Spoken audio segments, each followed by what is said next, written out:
They running their mouth, then they looking for trouble. Ran right up in the knowledge, now they back in the huddle. See, they know we can fight, new content every week. Me and Dr. Clyde, keep on bringing the heat. Now they know that we're driven, and they know we quitting. Yoshi and the winner, keep on bringing the energy. Unity, unity, unity. See, they know we ain't stopping, and they know they got problems, and they ran out of options. If they know got a problem, can't let it go unsolved. Bring back learning, Afrocentric history, we see tomorrow. Karma is karma, I say what I say out here in the water. Till I see I fall off, then I bring y'all up on note. I'm back up on my Clyde winners, Clyde winners, Clyde winners, Clyde winners, Clyde winners, Clyde winners, Clyde winners, Clyde winners, Clyde winners, Clyde winners, Clyde winners, Clyde winners. Divine winters, Clyde winters, mind bender, Clyde winters. I'm Richard, ride with ya, master teacher, create masters, Clyde winters.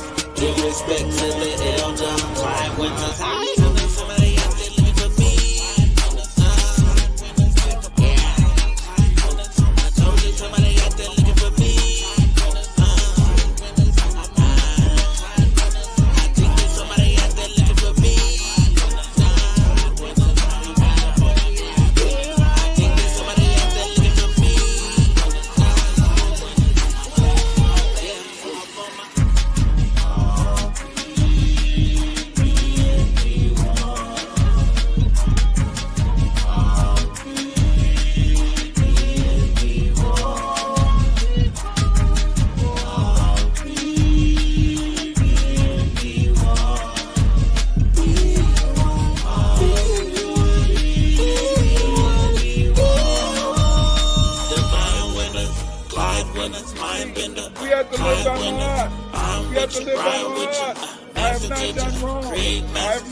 I've not told lies.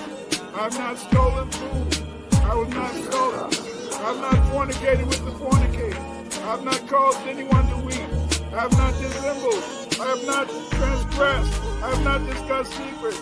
I have brought no lawsuits. I have not wronged the copyright. I have not struck kill. I have not transgressed the law. I have not been hunted. Except when I'm talking about on the song. I have not made extolling. I have not bragged. I have not cursed. I have not been violent. I have not confounded truth. I have not been impatient. I have not cursed against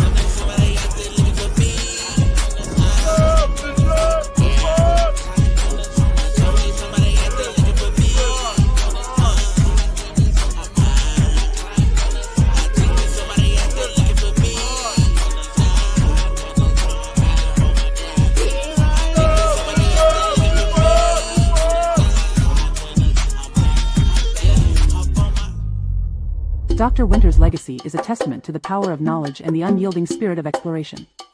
His impact is felt worldwide, as he shares and enlightens at conferences, symposiums, and collaborative projects. His voice is a beacon in the academic world, challenging, inspiring, and always educating. His journey reminds us that the quest for knowledge is never-ending, and its impact is timeless. Dr. Winters teaches us to challenge the narratives and to learn with an open mind. As he always says, B1 is not a group, it's a lineage. Let his story inspire everybody to pursue knowledge relentlessly and to always seek the truth. Now let us welcome in the grandfather of research, the Trill OG himself, the Honorable Dr. Clyde Winters.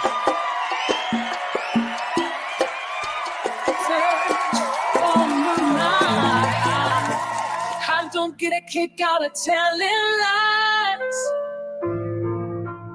Let the researcher do the research. Oh, no, no. Spent years studying the times. Let the researcher do the research. Yeah, yeah. Black first, with strength we rise. Yeah. Let the researcher do the research. Yeah, yeah. Uniting truth and kill the lies. Let the researcher do the research.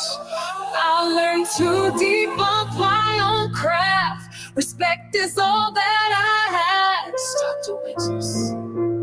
I was sent here to finish my task, to become the greatest researcher, and that's who I am, Dr. Winters. Yeah. Na na na na na na na na na. Let the research gotta tell it lies. Let the researcher do the research. Yeah, yeah. I spent years studying the tides. Let the researcher do the research. Yeah, yeah. Black first, with strength we rise. Let the researcher do the research. Yeah, yeah. Unite in truth and kill the lies. Be one, be one, be one. Be one to win this fight. We must unite. Stand up for the righteous and let your skin shine bright. Be one, be one, be one. Be one, lessons whispered at night. Wow! One of those crowns I have here. Yes, I hear everything. I'm here. What up, though, Jesse Dorville? Kiana G. What up, though? Listen. Today we got another great day. Yes. Got on my Illinois t-shirt. You know, yes. I played football at Illinois. I was lucky enough to make the traveling team, got to travel around the country, got to pinch via chauvinist pig and pinch women I didn't know on their butts. That wasn't right now. That wasn't right, family. That wasn't right. But being an athlete, you become almost a chauvinist because these people, they throw themselves at you. The women throw themselves at you. You know, sometimes you run off the field and you shake a man's hand and he putting $200 or $300 in your hand, and so you get a little warped, you see. But that doesn't mean in the sense that you have to take all this serious. But that's the way it is. You know, how you doing, Kenneth? Happy Thursday, Dr. Winters. Happy Thursday to you too, Kenneth. Yes. I know in a sense that some of these things are very difficult to understand, but I come here every Thursday on Black History Gems because the fact is I want to talk to you about history. Yes, I want to talk to you about our history, you see. A lot of times we get it twisted because it's so much of our history that has been hidden from us. It's so much of our history that's been stolen. Yes, people have stolen our history. People have taken our history and tried to make it their own. Yes. That's one of the reasons why we're having a lot of trouble now with the so-called tethers. And I want to define a tether. A tether is someone who comes from the diaspora, but because of the fact, in the sense that they're jealous of Afro-Americans, they try to denigrate Afro-Americans, and they try to say that FBAs don't have a culture. We do have a culture. The world culture is our culture. Yeah, baby. The world culture is our culture. And the reason that the world culture is our culture is because, see, the European, he never took the time, in a sense, to develop an American culture. When he got over here, he wanted to keep on bringing over here his ways that he did over there. I mean, they didn't see any reason to really try to create an American culture. And the reason that they didn't see any reason to create an American culture was because of the fact, in a sense, they dominated the world. Since they dominated the world, they felt that, we dominate the world, then the white man is the culture. That's what they believed. But that's not culture. Culture is something that has an aesthetic value. Culture is something that allows you to be able to represent yourself, music, art, folk tales. This is all culture.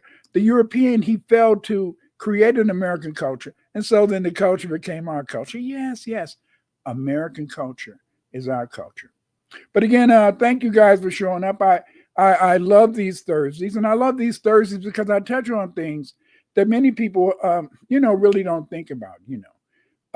Today we have an interesting topic, And this topic relates to our heritages, Yes, our heritage.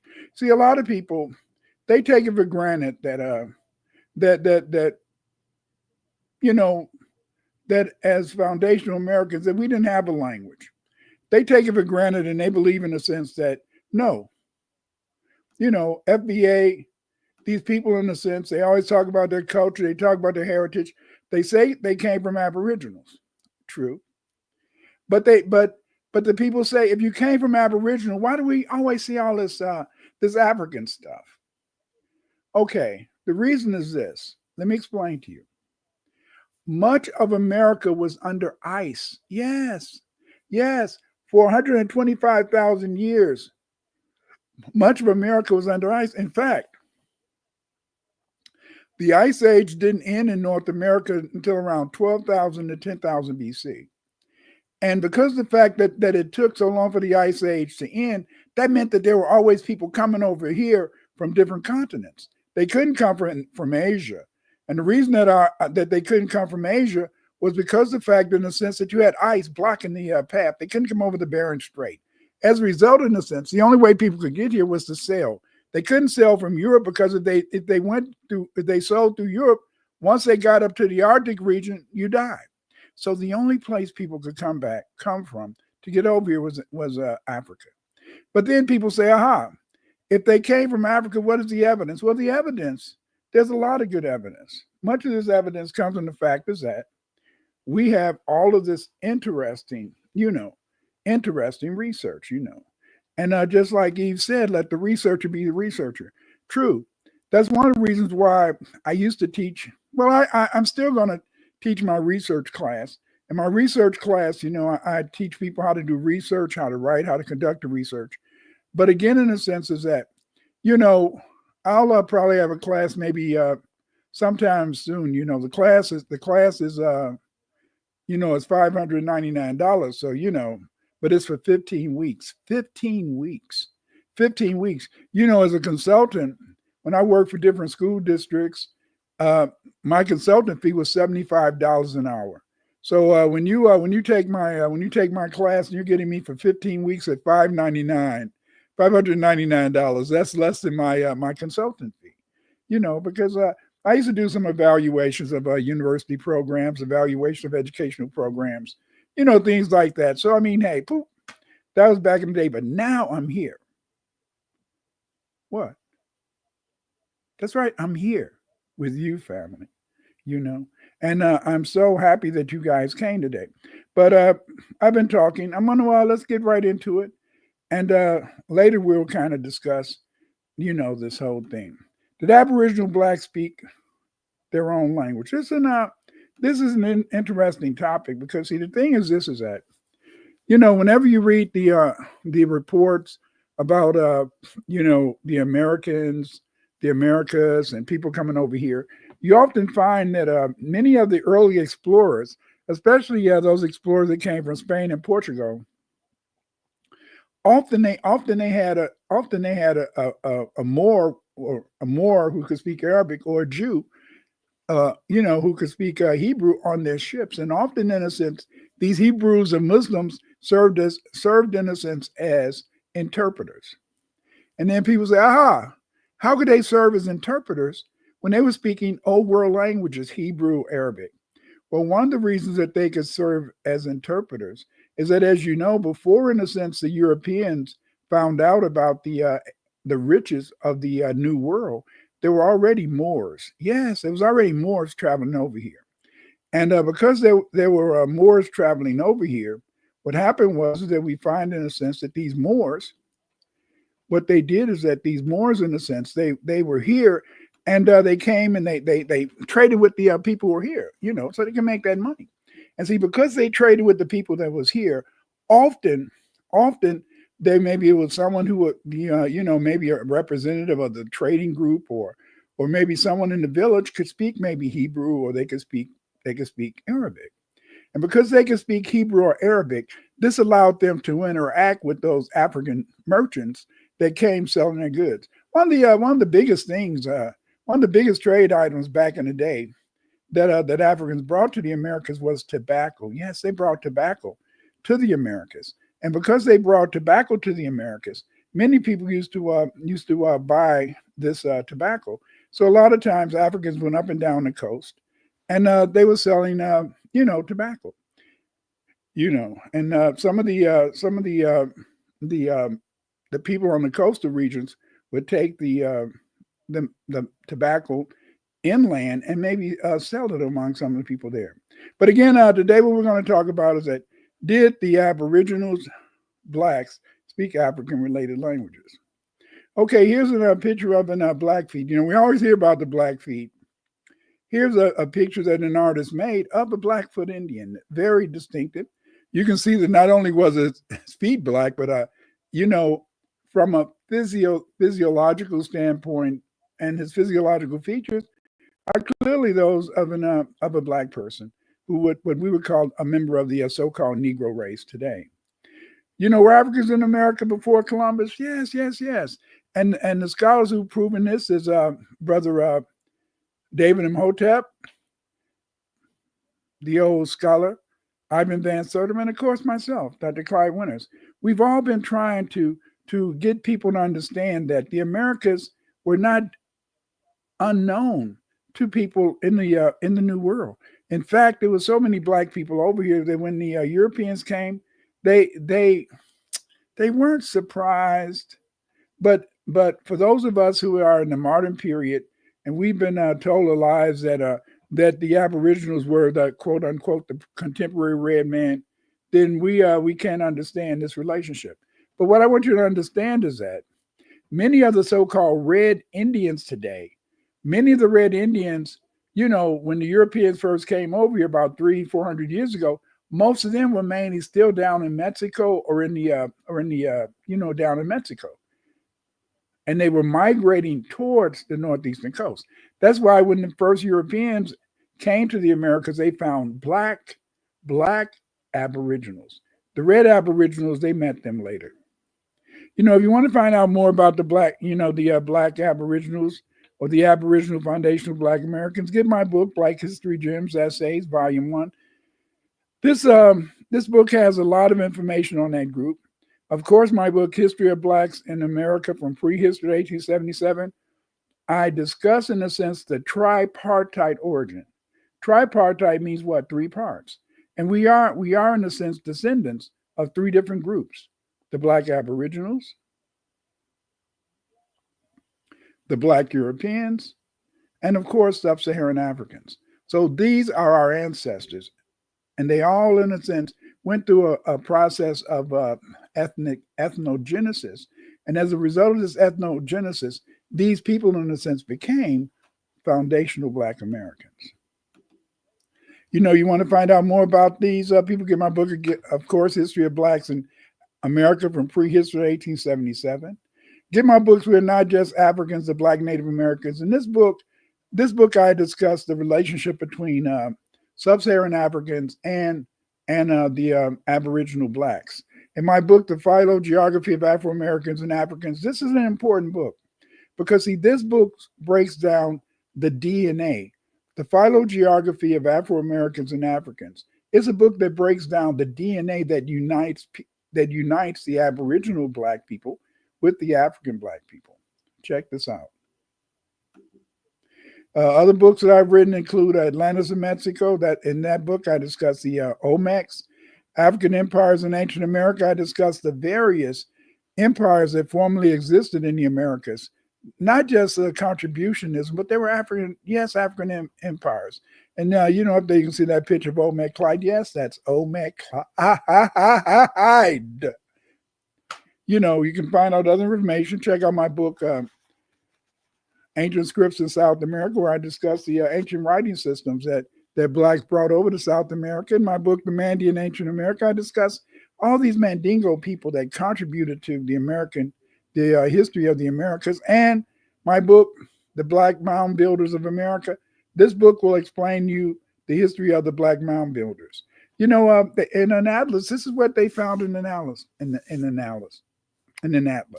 They say, what is the third race and what are its characteristics? The American or Indian race found only in Americas of a deep copper color, straight black hair, high cheekbones, eyes black and sunken, large faces, and robust bodies. This race comprises all the American Indians. Yes, this is what they say. Look at that picture. You see this Indian. But then under there they said, what is the fourth race? The African or Negro race. They are jet black skin, low narrow forehead, black woolly hair, thick lips. Look at this. If you can look at these pictures, and the only difference between the African and the American is what? That they put in the Americans' hair some feathers. This is something that you have to understand, you see. The hair was a little different, but they when the Europeans got over here, they found black people. Because they found black people, they said, damn, what the hell is going on over here? American colonists and explorers often recorded samples of the languages spoken by Aboriginal Black Americans. The basic organizing principle for Black Native Americans was the tribe. Yes, the tribe was the focus. The tribe was the center. The Black Native American tribes would then organize themselves into confederations to meet threats from enemy Indian tribes and Europeans. These confederations were made up of Black and Mongoloid Native Americans. They also created lingua franca languages to provide easy communication among diverse groups. A lingua franca is a language in a sense that has a mixture of various languages that allow the people, the speakers of diverse and different languages, to be able to communicate by using this linked language. And this linked language is the lingua franca, or this language in a sense that combines many elements from these other languages, but it allows these people of diverse origins, different languages, to be able to communicate. And that's what it's all about. For example, the Iroquois were actually not a people, but a confederation of 8 Native American nations: the Cayuga, the Manican, the Mohawk, the Nanacoke, the Seneca, the Oneida, the Onondaga, and the Tuscarora. In terms of power, they're perhaps the most formidable Native American group in North America, and the most represented in the imaginative works of European settlers, controlling at their zenith a territory covering Massachusetts to Ohio and Quebec and Ontario to Kentucky. Yes, yes, yes. You say to yourself, if my books were not just Africans, the Black Native Americans, and my book, History of Blacks in America from Prehistory to 1877, you say, if Black people were so dominant, what happened? You see? Well, the thing that happened is that we have this inability to really forgive each other. Black people are considered to be the most forgiving people on the planet Earth. But what we have a tendency to do is that we can forgive other people of other nationalities very quickly. But it's very hard for us, in a sense, to forgive other Black people. And during these early days, these Black tribes were fighting each other. And because they were fighting each other, the European, in a sense, would use these rivalries to get the Black Aboriginals to maybe, decimate each other or make each other into such a small group that they really couldn't have that much power, you see. We use iconographic evidence in addition to skeletal remains and eyewitness accounts to discover the various Black groups. Here's some pictures of, various African people that these are some modern pictures, but it can show you that their ancestors were clearly Black: the Dows, the Algonquin, the Powhatan, the Shinnecock. Shinnecooks, they used to live in New York City. Some of the early rappers, a lot of them were of Shinnecock origin. Kadena, Asanibo, the Navajo, the Aniunwia, the Kilchini, the Chata, and all these other groups. So again, these were some of the people. And then on the right-hand side at the bottom row of 3 pictures, we have Naia. And we also, in a sense, have, the earliest. And these are pictures, reconstructions of the faces of the earliest Americans. So you can see Black people have always been here. And these reconstructions, they date to people who lived here over 4, 5, 6,000 years ago. Very important to understand that. Baron Lahadin's New Voyage to North America, edited by Reuben Gold Thwaites. This is a very good book. A lot of times if you want to find out about the various Aboriginal Black groups, you have to read the literature. I had to read the books written by colonists and explorers, and some history, but really in a sense of it's really the colonists and explorers that you had to read because these colonists and explorers that describe the people they met. See, that's the only way that we know that these people were phenotypically African people because they are described as, phenotypically Negro, types. Like Baron Lahadin in his book, New Voyages to North America, he wrote that, and I repeat, I'll quote, all the savages are of a sanguine constitution, inclining to an olive color, and generally speaking, they have good faces and proper persons. 'Tis a great rarity to find any among them that are lame, hunchback, one-eyed, blind, or dumb. Their eyes are large and black as well as their hair. Their teeth are white like ivory, and the breath that fringes from their mouth in expiration is as pure as the air that they suck in inspiration. Notwithstanding, they eat no bread, which shows that we are mistaken in Europe in fancying that the eating of meat without bread makes one's breath stink. So again, in a sense, so it shows that they tells that these people they ran into again, black Aboriginal ancestors. They were very clean people. They had, they didn't have bad breath, and it seems as though Europeans felt it had to do something with the food they ate. And this is where we get this whole idea about the copper-colored people. Even though all of the black Aboriginal were not copper-colored, some were much darker. We find that there was people tried to generalize. But there were many indigenous black Americans, as we can see from this photograph, from these pictures. We can see in a sense that there was a combination, but we do see when you look at that picture at the bottom, Paleo-Americans and Mongoloid Americans, you can clearly see that these earliest black Native Americans, they look nothing like the so-called Mongoloid or red Indians that people in a sense associate with being the Aboriginal people of the United States. And so what does this tell you? This tells you that they know the truth, but they've deliberately taught us a history in which we don't see ourselves. And they've taught us a history in which we don't see ourselves, because then we would realize the fact that we're the majority. Yes.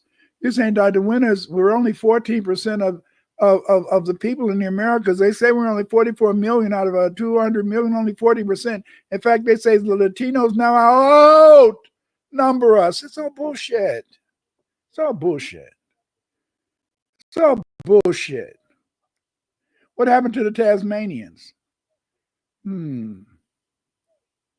What happened to the black Europeans?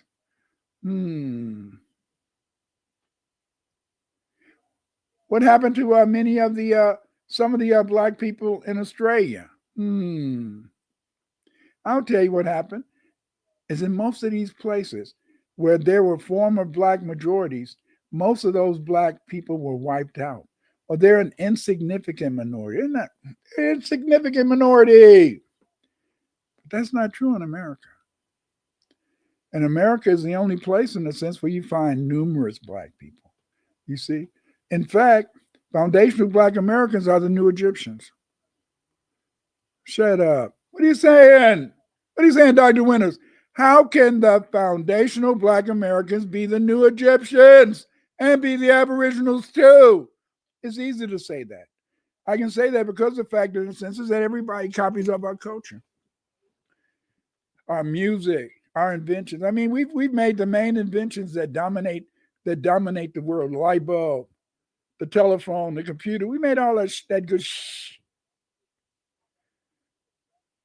And we also made the automatic oiling machine, Elijah McCoy, so that we can have industrialization.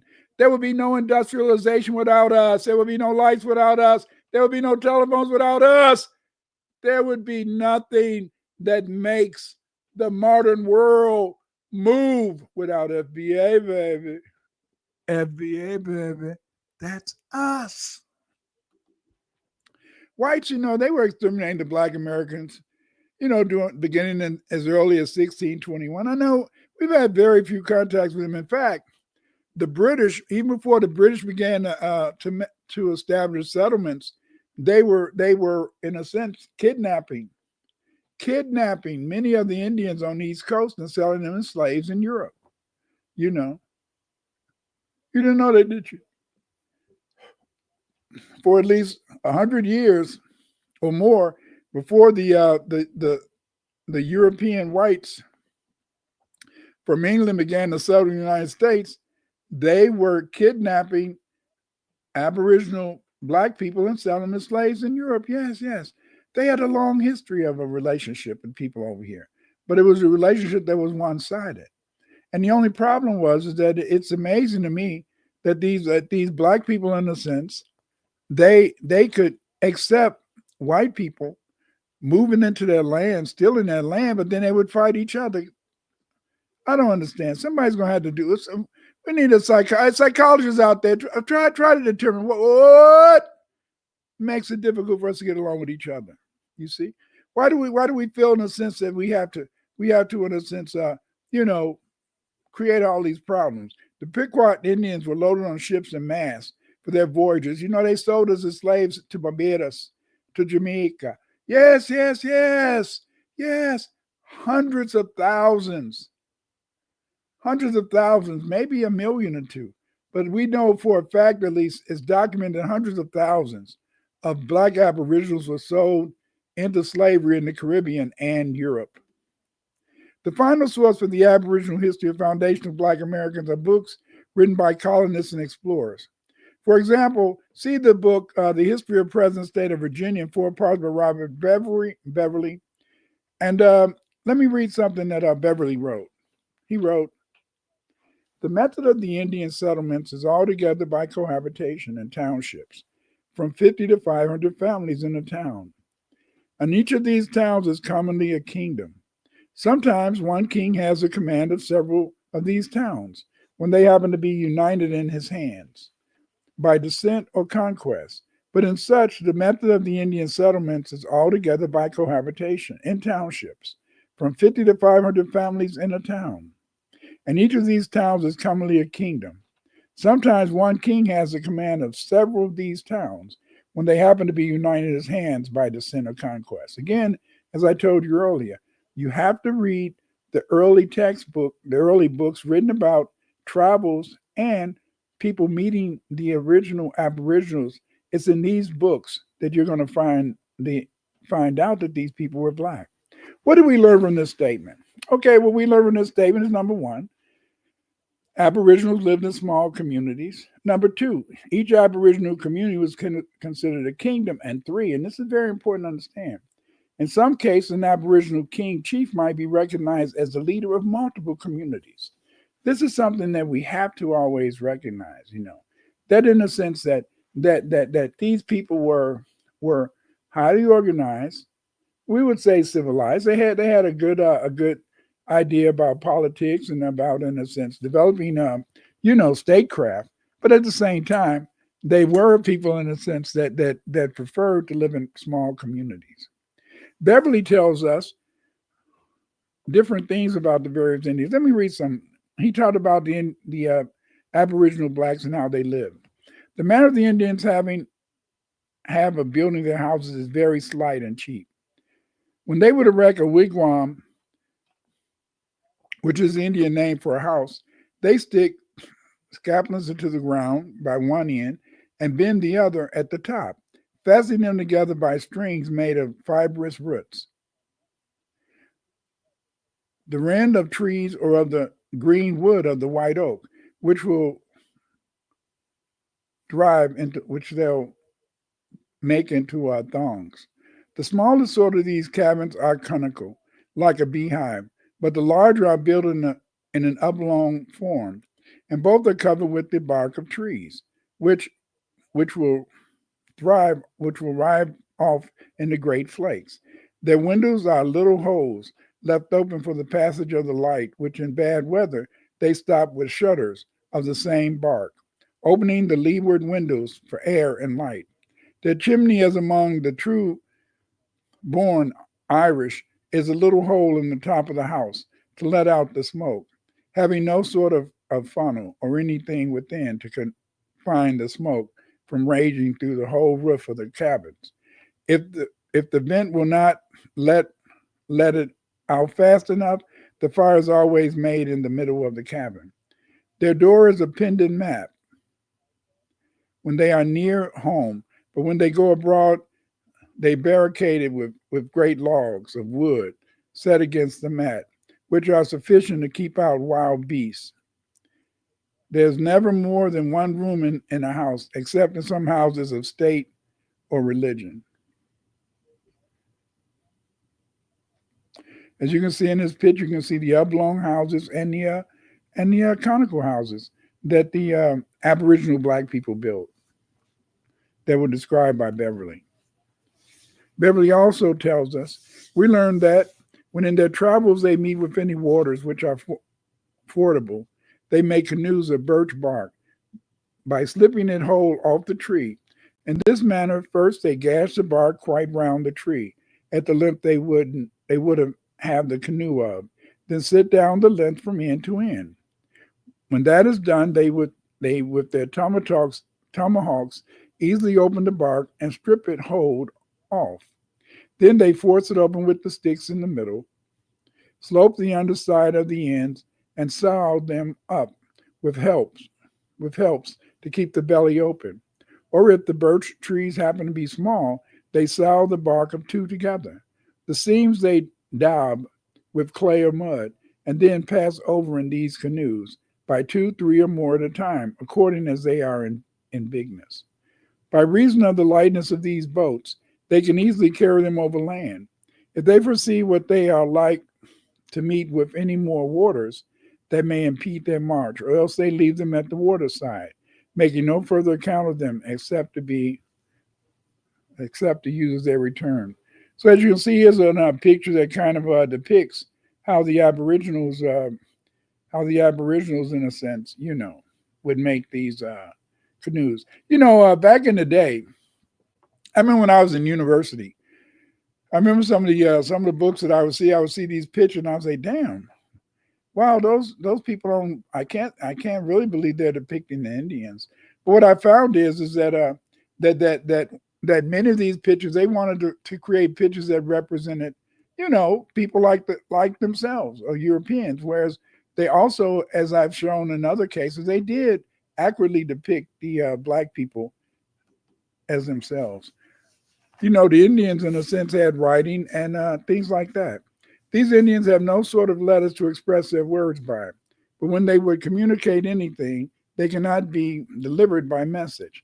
They do it by a sort of hieroglyphic or representation of birds, beasts, or other things, showing their different meaning by the various forms described and by the different portions of the figures. But as you can see, in this background, we can see one of the inscriptions, and we can see, in a sense, they did have writing. And this writing is usually, in a sense, associated with the Mandi script, you see. The language differs very much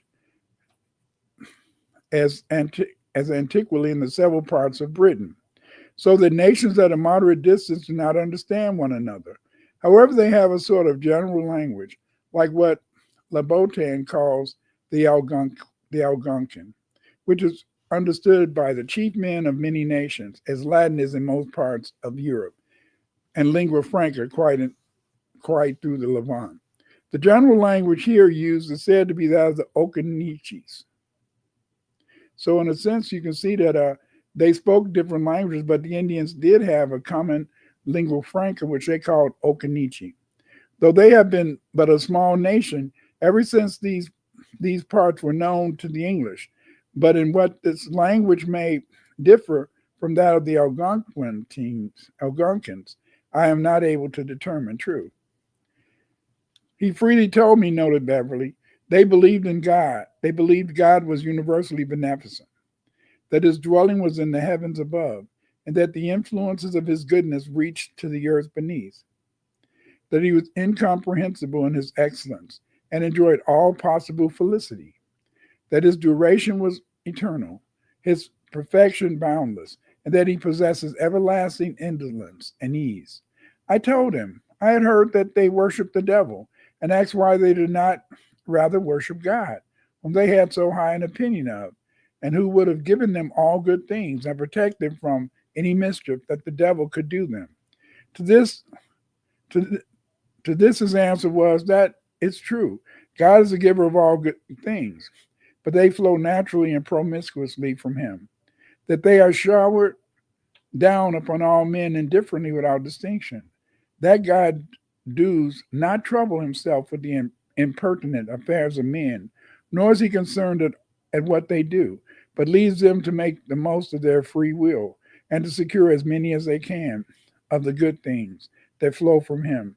Therefore, it was to no purpose either to fear. So, in other words, we find in a sense that the Aboriginal Black people, they had a very clear concept of God. You see, last night when I was when Eve was talking, I wanted to try to bring up the fact that there's a distinction. There's a distinction between religion and faith, you see. Religion, as I tried to define it last night, religion means in a sense that you have a series of traditions and you perform these traditions to make sure that you're in conformity with your religion. Whereas belief, in a sense, you simply say, oh, God exists. Since God exists, I worship, I pray to God. You see, and so we find in a sense that among our Aboriginal ancestors, there was not an emphasis on a religion. The emphasis was not, in a sense, the outward practices of a religion. To really be the righteous man, it seems as though among our Aboriginal ancestors, is that you had to have faith in the Creator, who you recognize as, in a sense, omnipotent, but also you recognized, in a sense, that he was the power that we all had to submit to. We learned about a lingua franca spoken by many Aboriginal Blacks, namely the Tutilo Manikan. Historian Robert Beverly, in his History and Present State of Virginia that he wrote in 1705, wrote that the Okanishi language was widely used as a lingua franca, understood by the chief men of many nations as Latin is in many parts of Europe. Even though he says the Okanishi have been but a small nation ever since those parts were known to the English. Beverly said that the priests and conjurers of other Virginia Indian tribes, I quote, performed their adorations and conjurations in this general language, much as the Catholics of all nations do their mass in the Latin. Linguistic scholars believe that the Okanishi spoke a dialect of the Siouan language Tutilo. Now this is very interesting because see what we find is that, again, you see, there's this constant mention of the fact that there were various Black nations, various Black Aboriginal nations. But we find in a sense that although there were these diverse nations, we see that the leaders in these nations had early established a lingua franca language that allowed them to be in a constant communication. You see, it's very important in a sense because you need to be able to communicate with each other to settle disagreements.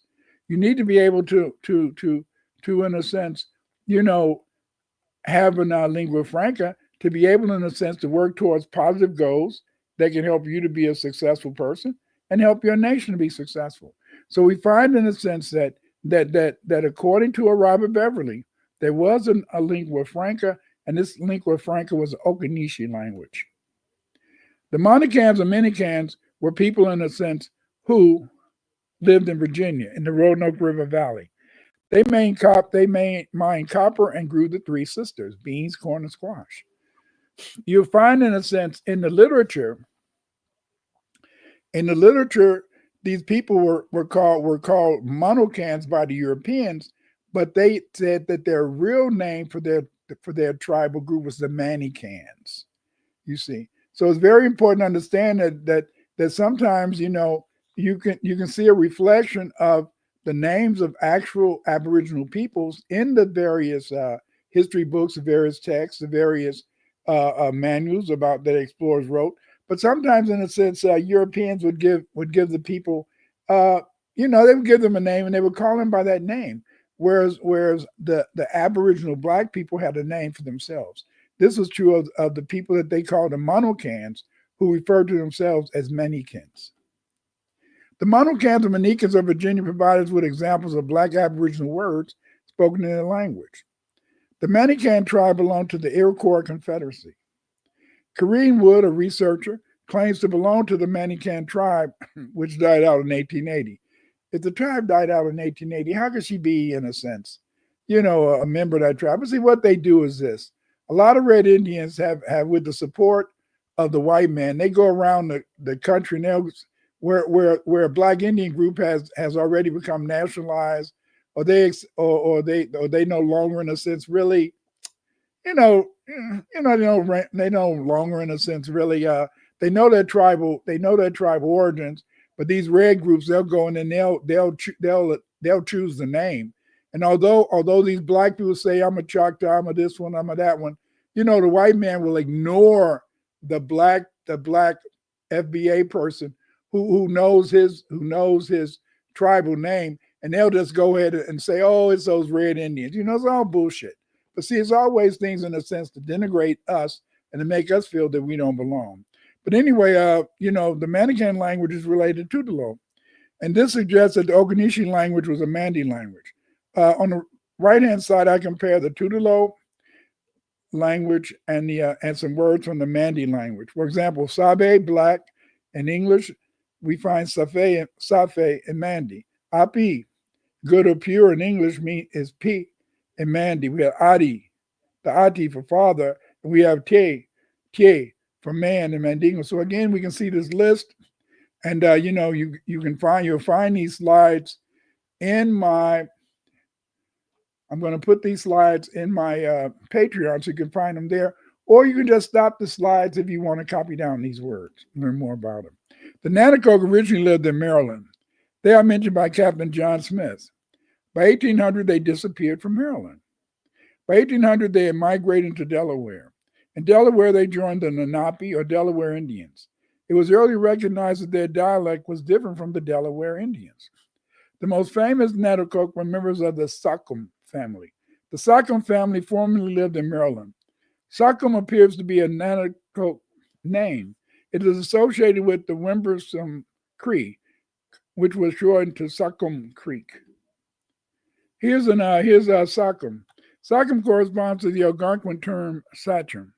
Sachem means chief. Sachem means chief or emperor. This suggests that the Sachem family members were descendants of the Nanticoke emperors. It's interesting, but possibly a meaningless coincidence, that Sachem sounds similar to the Algonquin term sachem, which means chief or emperor, and that when the Nanticoke and other tribes held their famous powwow at Wimbecum in 1742, they claimed that they had gone there to elect an emperor. So again, in the sense is that, but we can see that these people, no, they would be Negroes, but the only difference was the hair was a little straight. And so we can see that this is that relationship. The Nanticoke originally lived in Maryland. They are mentioned by Captain John Smith. By 1800, they disappeared from Maryland. Here's a map. Here's a map that is supposed to show where the Nanticoke were. You see,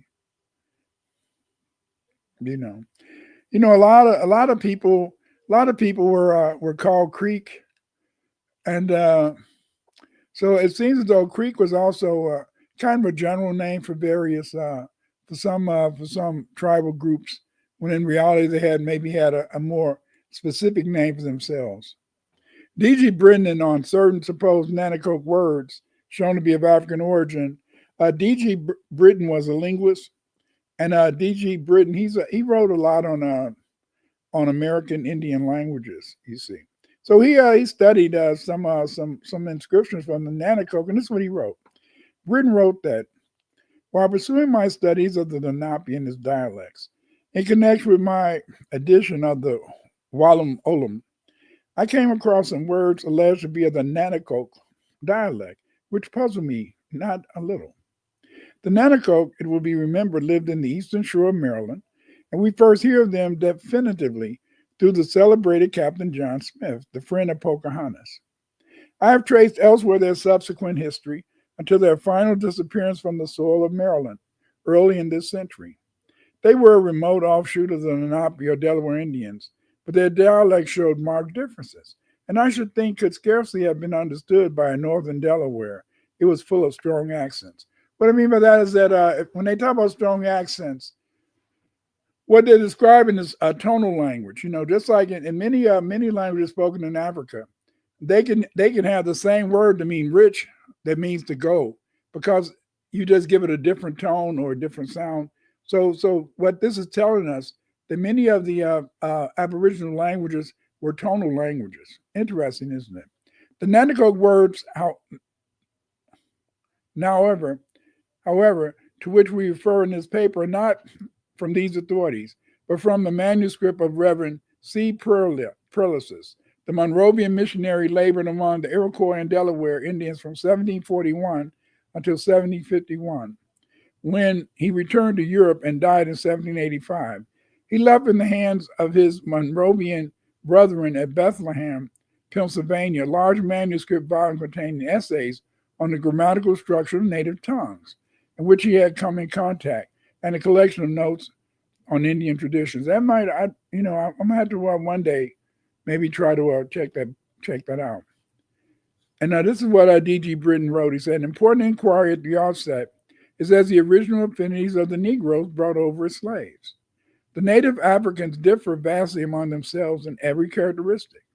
It is noteworthy that the Mandingos, before the Mohammedan conquest, had established the most powerful empire in West Africa known in history.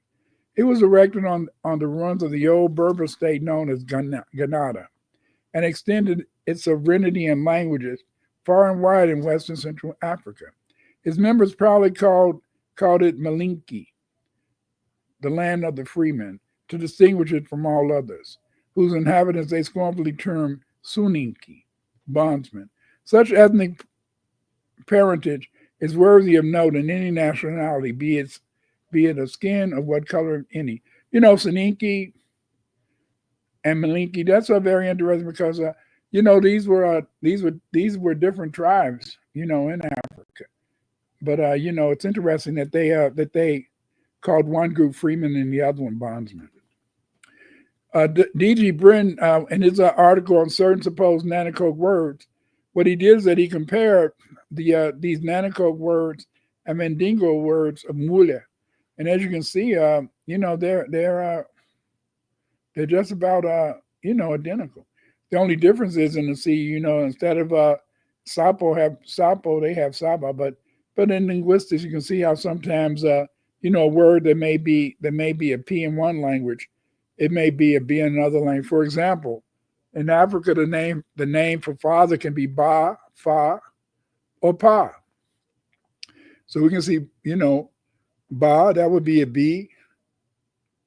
Fa, that would be an F. And then Pa, that would be a P. So we can see a relationship between the B and the P and the F. But again, these are the numerals from the Nanticoke language. In conclusion, some American languages are cognate, identical to languages spoken in Africa.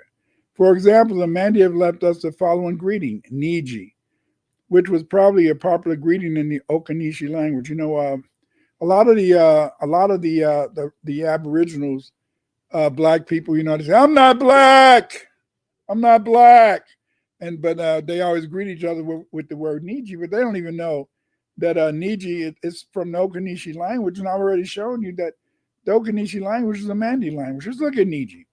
Niji is made up of the words Ni, which means the manifestation of life or friend, and Yi, male, virility. Thusly, the greeting means you are representative of a strong manifestation of life.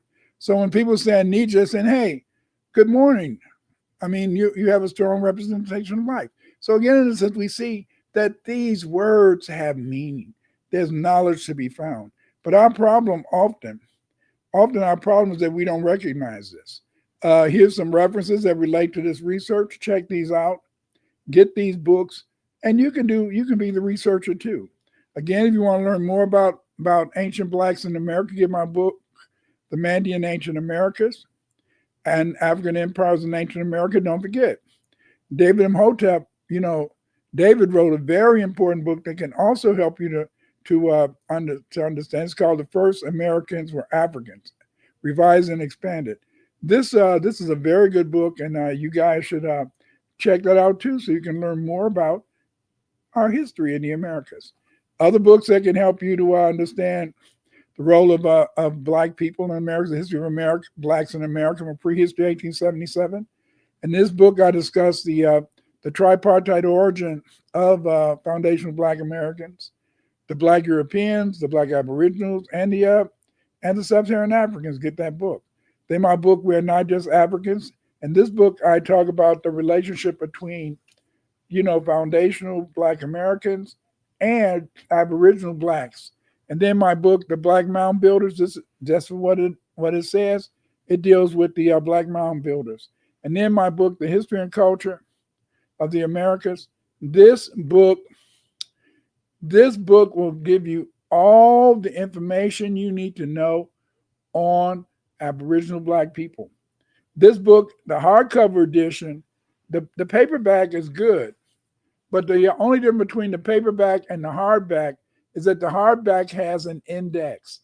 Yes, the hardback edition of History and Culture of the Black Americans, in a sense, it has a beautiful index, and this index can send you right to the spots that you may be interested in knowing. So get these books if you want to learn more about the Black Aboriginals who lived in the Americas. Check them out. And then, if you want to be able to do research, and it's very important in a sense that we do research, you see. And my book, Pathfinder, explains how you should study Afrocentric history. It is also an autobiographical book. What I mean, an autobiographical book. In other words, in a sense, in this book, I not only talk about how to become an Afrocentric researcher and how I became an Afrocentric researcher. It imparts to you my life as a researcher, what I went through, how I became a researcher, and how you too can be a researcher. So get that book, Pathfinder, Clyde Winters in Search of the Roots of Afrocentrism in a Memoir. And again, my book, Black History Gems, Volume 1, it can also give some information on how to study our history. So check it out again, Thank you. And, thank you for joining me today, because again, this is history that we need to know. And it's history that has been hidden about us, So check it out. Jesse Eve said, "Love the show last night. Reality check for your ass, for me, maybe you too." Yeah, it was a good show, Eve. I really liked it. And the thing is, this is that family. Join us every Wednesday night. When we discuss this thing. It's kind of interesting that for some reason, whenever I do my show with Eve, many of the shows end up being only on Facebook instead of in my YouTube, on my YouTube channel. But again, check it out and get to look at some stuff. Okay, Lindy tells us B1. Dorvell says, are Mohicans related to the Manicans? Last of the Mohicans? They could be, but see, again, as I said, I haven't really researched Mohicans, but they were very popular. They had that crew cut, that mohawk cut back in the day. Maybe one day I'll go into that, or maybe Dorvell, maybe you might want to do that. Just Eve said, absolutely, that's right. Check out. We got to get this stuff. And Eve also says Thursdays are great for learning. Thank you, Eve. And thank you guys for showing up. And it is a great time for learning, because we're here to learn. We're here to share. And that's why, I hope that some of you guys, if you have any questions, don't be afraid. If you have any questions, put it in the chat. And if you have any more questions that you want me to answer, put those in the comments. That's what you have a comment section for, you see?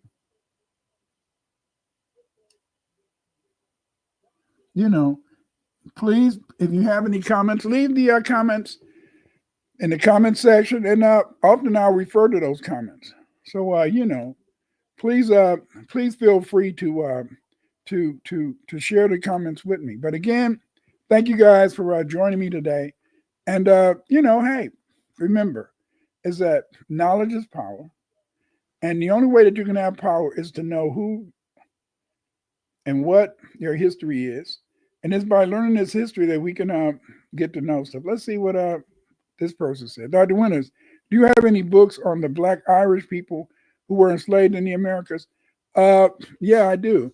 That book would be my book, The Nationality and Law of Foundational Black Americans. In that book, I discuss, in a sense, our origins. Also, my book, The History of Blacks up to 1877. So that book also, I discuss various aspects of the Black Irish. But I may have to do a detailed book on that, maybe one day down the road. But see, it was only recently, only a few years ago, that we began to understand that many of the Black Irish, because of the fact that they were the foundational chattel slaves in the Americas, because of the fact, in the sense that Oliver Cromwell, even though he was Black, yes, he was an Englishman, but he was Black. Although Oliver Cromwell would have been phenotypically Black, and the Irish were Black, they didn't like each other based on religion, and as a result, he what do they say? He exterminated a couple 100,000 Black Irish, and then he sent maybe 200 to 300 Black Irish into chattel slavery, and in a sense, he sent over 100,000 children. Then people might say, well, and they were chattel slaves. Very important to understand this.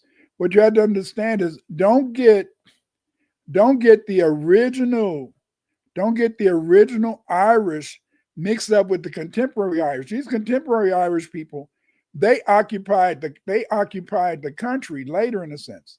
These contemporary Irish people, in a sense, they're descendants of the serfs of the Black Irish that used to rule Ireland. You see, that's why they had a famine in Ireland. They had a famine in Ireland because as these whites came in to Ireland and they replaced the Black Irish, they didn't know how to farm. Since they didn't know how to farm, what happened, in a sense, is that they began to not produce enough food to feed themselves. Let's see. Do you have any? Okay, yeah. Again, like I said, check it out. And Eve says, "Oh no, the StreamYard needs to get it together. It costs enough." Shaking my head. Yeah, it does. But I would rather use Zoom. But Zoom, in a sense, it's interesting. But I like StreamYard too, so I use this. But again, family, thank you for coming. Please look at this video. Don't look at it just once. It doesn't count. So it's not that you're going to give me more views if you look at it twice.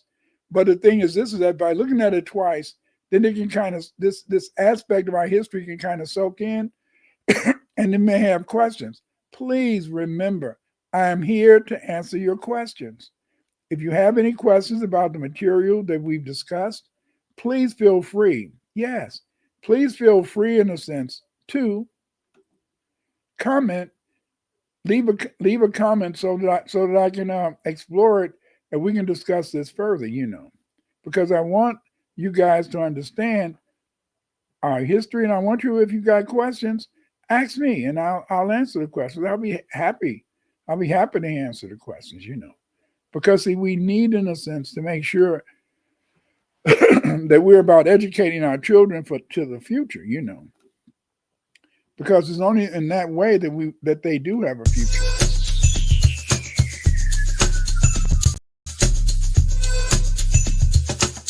Supplemental learning for your mini. But you can learn too. Don't send your mini into the belly of the beast unarmed. Courses, practical math, language, the code, our story, and more.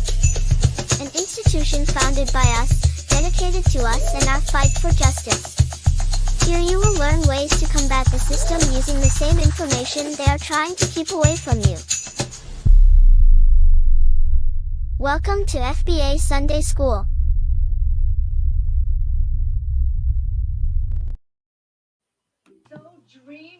Hey, I've just written a new book, History and Culture of the Black Aboriginals of America. Yes, I've written a new book. This book is called History and Culture of Afro-Americans. It's about the Aboriginal Americans. It's about the first people who inhabited America. Many people don't know about our great culture, this super culture that we created, but I discussed this book. In 489 pages, you'll find out so much information, great information, about, in a sense, what the Aboriginal foundational Black Americans did. You're going to see, in a sense, that Black people contributed much here. When the first Europeans got here, that's what they found. Yes, they found Black Aboriginals inhabiting the Americas. It was the Black Aboriginals that built this country. This is why you had to get my book, History and Culture of the Aboriginal Blacks of the Americas. In this book, you will find out the truth. You will know what we created. You will know who we are. Get this book. Buy it now. Today is today. We need to homeschool our children due to white supremacy. In many states, education departments are passing laws to deny our children from learning the history of foundational Black Americans. Today, you can learn how to organize and teach your children in a homeschool. In my book, A Guide to Homeschool Foundational Black Americans. You can use my book, History of Blacks in America from Prehistory to 1877, to teach our children their history here in the United States. You can use my book to teach world history. And this book I've written is called The World History of the Black World. This will teach your children about every Black civilization in the world. Get this book. The time is now. Get these books to teach your children about their greatness, to prevent them from losing confidence in their own ability to learn and be successful future adults in employment and education.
In Mexico,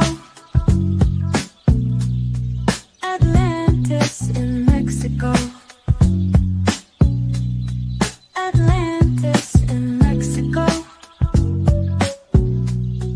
Atlantis in Mexico. Time travel in a book, go far in a book.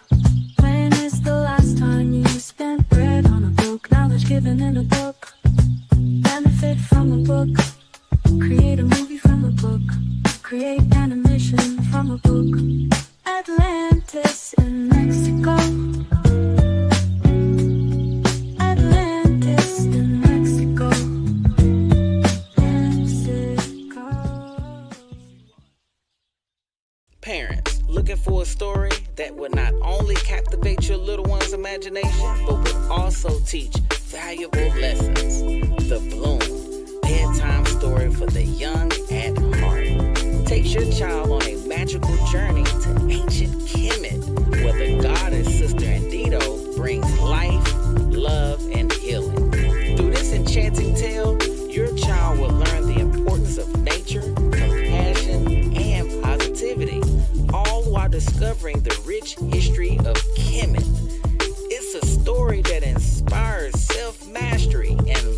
for the world around them, making it the perfect bedtime read for little dreamers. Available on Amazon now. The Bloom not only nurtures young minds, but also supports the FBA community. Grab your copy right now and give your child the gift of adventure of learning. Order The Bloom today on Amazon. Thank you. Hotel. Free your mind, let it go to the top, drop it to the floor. Hey, energy, come at like whoa. Spring water, how did that go? Free your mind, let it go. Tap in, go, let it nigga know. Hey, let it nigga know. Let it nigga know. Energy, come at like whoa. Spring water, how did that grow? Free your mind, let it go to the top, drop it to the floor. Energy, come at like whoa. Tap in, go, let it nigga know. Hey, she told me go and put it in her heart. I told her I don't wanna break it all apart. Let me be a night light in the dark. Hey, my nigga shine bright with the art. Gemini 2 time, know it's hard. Got the stars on the line with the charts. Big dog, so I gotta leave a mark. Free your mind, cause I'm not that smart. Hey, energy, come at like whoa. Spring water, how did that grow? Free your mind, let it go to the top, drop it to the floor. Hey, energy, come at like whoa. Spring water, how did that go? Free your mind, let it go. Tap in, go, let it nigga know. Hey, let it nigga know. What's up, everybody? It's Eve. Follow me on Twitter and YouTube for space recordings and special live programs. 2024, we're doing things a little different if you haven't peeped game by now. So yeah, this is your chance. You can do it now if you want. Hit the bell here on YouTube at JustEveB, or find me on X at Justice, 4, Just Us. That's JUSTICE, 4, JUST_US. And if you feel so inclined, support my channel and the work we do over here. The Cash App and Patreon links are in the description. Black first. Let the researcher do the research. Yes, let the researcher do the research. Dr. Clyde Winters, let him do the research. We need more researchers like Dr. Clyde Winters. Yes, yes, yes. Let the researcher do the research. Yes, we don't understand that it takes people who want to do research to be able, in a sense, to tell us our history. Yes, many people have taken my course, The Afrocentric Researcher. You can take it too. All you got to do is join. But if you don't, in a sense, join, understand that it's through your hard work, through your persistence, that you can become a researcher. Yes, yes, yes. Let the researcher do the researcher. You know what? I've written some books that can help you to be a researcher. Those books are Pathfinder, Clyde Winters in Search of the Roots of Afrocentric Studies. Yes, yes, this book is an important book. It'll help you learn all about your history. My other book is Afrocentric Researcher by Dr. Clyde Winters. This book, in a sense, is the most important book that you will find. What makes this book important is that the Afrocentric Researcher provides you with a course, yes, provides you with a course outline that tells you all the things you do to be a great researcher. Yes, get these books, The Afrocentric Researcher, and, in a sense, get my book, Pathfinder. These books are the books you need to be successful, the books that will make you a great researcher. Get these books, but let the researcher do the research, but you can be the researcher too. Reparations, baby, reparations. We deserve reparations. We deserve reparations like yesterday, not just today. No, not just today. We deserve our reparations. Give us our money, baby. Cut the check. Cut the check, black first because it's brilliant. People talk too much. Say less, remain on code, follow the spirit. When the going gets tough, it's time for resilience. Cut the check, black first because it's brilliant. People talk too much. Say less, remain on code, follow the spirit. When the going gets tough, it's time for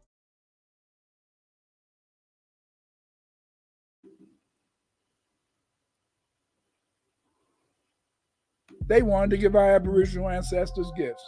And the only problem with the gifts that they gave us was that often these blankets that they gave us carried smallpox. Yes, diseases. They also, in a sense, gave us another gift, rum, fire water. And this rum caused an addiction among us. It, in a sense, it led to a demand for guns because it incentivized Indian slave trading. Yes, the first slaves sold in America were Indians, black Indians, selling other black Indians to Europeans to work on their cotton, not on their cotton plantations, their tobacco plantations, their rice plantations. Yes. We sold each other over here, just like in Africa, because of the fact that this is that we failed to understand that we are one. We are one. We are one. We should be united based upon our identity and our culture as Black foundational Americans. Yes. Our identity and our culture as Black foundational Americans. Yes. Wars between Black Indians and whites were manufactured to produce Black slaves for whites. The English, the French, and the Dutch provided the Native Americans with guns, rum, and cheap goods to purchase Native American Indian slaves. Between 1670 and 1720, many Black Native Americans were enslaved. The Black Native Americans were sold into slavery throughout the 13 colonies, Mississippi Valley, Canada, and the British West Indies. The majority of Black Native Americans sold into slavery by whites and Indians. Slave traders were the Choctaw, the Yamasee, and other Carolina tribes. Yes. Many of these tribes, like the Mandi, Mandinga, many of these tribes, we've lost their names. And their names have been lost to history because of the fact, in a sense, that when the European came, as he conquered these Black Indians, he just made them slaves. And so over time, in a sense, their nations disappeared. Over time, in a sense, their history wasn't recorded. Over time, they were even able to deny that Aboriginal Blacks even existed in America.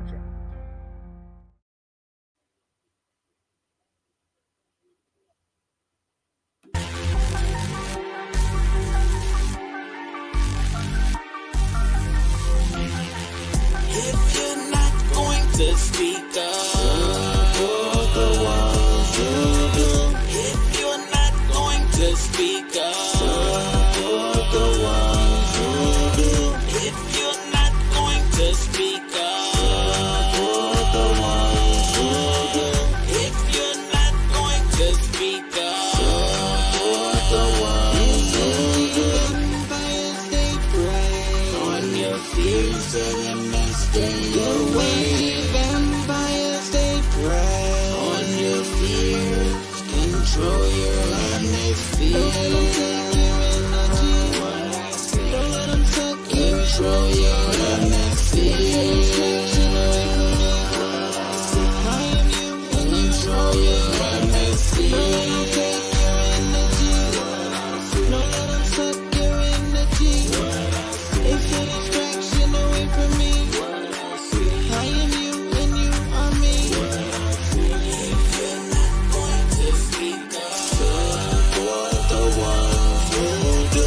If you're not going to speak up, support the ones who do. If you're not going to speak up, support the ones who do. If you're not going to speak up, support the ones who do.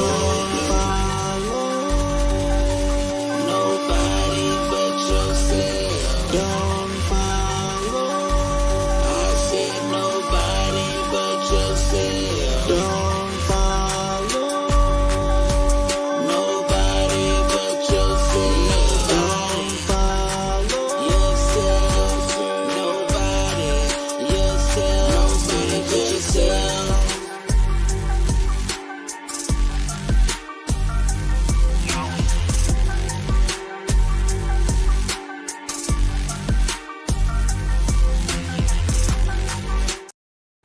Please, family, thank you for joining me this evening.